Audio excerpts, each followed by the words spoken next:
Hello student, हम लोग Pascal's law को समझते हैं और इस पास्कल्स लॉ को principle of transmissions of pressure बोलते हैं। यानी आप ये शब्द को पकड़िए, पास्कल्स लॉ क्या है? प्रेशर्स को ट्रांसफर्स करता है, ट्रांसमिशंस करता है, ट्रांसफर्स करता है। और वो प्रेशर कौन सा होता है? जो हम एक्सटर्नल फोर्स लगाते हैं इनक्लोज लिक्विड पे, उसके द्वारा जो प्रेशर डेवलप होता है उसकी बात पास्कल्स लॉ कर रहे हैं। और रो जी एच क्या था? रो जी एच ये था कि लिक्विड कॉलम अगर एच हाइट पे है तो उस लिक्विड की वजह से जो प्रेशर्स लग रहा था वो क्या था? रो जी एच था। पास्कल्स लॉ में क्या? लिक्विड की वजह से प्रेशर्स की स्टडी हम नहीं कर रहे। और जब हम पास्कल्स लॉ की स्टडी करते हैं तो इसके 3 पॉइंट बहुत इंपॉर्टेंट है। पहला, जो लिक्विड्स है वो रेस्ट पे है और वो इक्विलिब्रियम में रहेगा। दूसरा, उसका जो ग्रेविटेशनल एक्सेलरेशन है हम इसको नेग्लेक्ट कर देते हैं, यानी जी इक्वल टू 0 हम मान के चलते हैं, तब हम पास्कल्स लॉ की स्टडी करते हैं, राइट। यानी एक्सटर्नल फोर्स के द्वारा जो प्रेशर्स हम क्रिएट करते हैं, यही प्रेशर सभी लिक्विड के सभी पॉइंट पे ट्रांसफर होता है।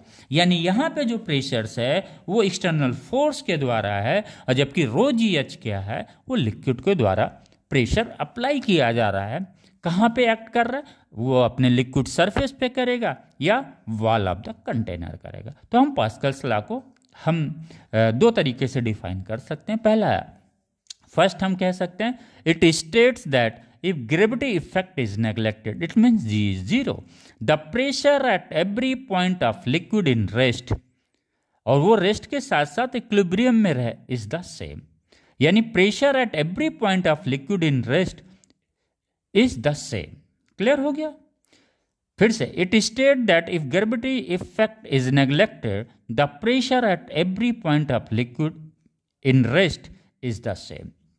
ये तो इन्होंने बोल दिया, प्रेशर्स की बात बोला कि सभी पॉइंट पे प्रेशर सही रहेगा, सेम रहेगा, लेकिन इन्होंने उस प्रेशर्स का जिक्र नहीं किया कि वो प्रेशर है क्या।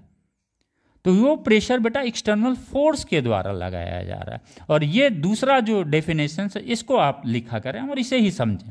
पहले मैं कुछ बहुत अधिक नरेट नहीं किया। तो सेकंड डिफाइंड डेफिनेशन है Pascal's law state that increase in pressure at one point of the enclose liquid, it is important one, in equilibrium is transmitted equally to all other point of liquid and also to the wall of the container in contact with liquid, provided the effect of gravity is neglected.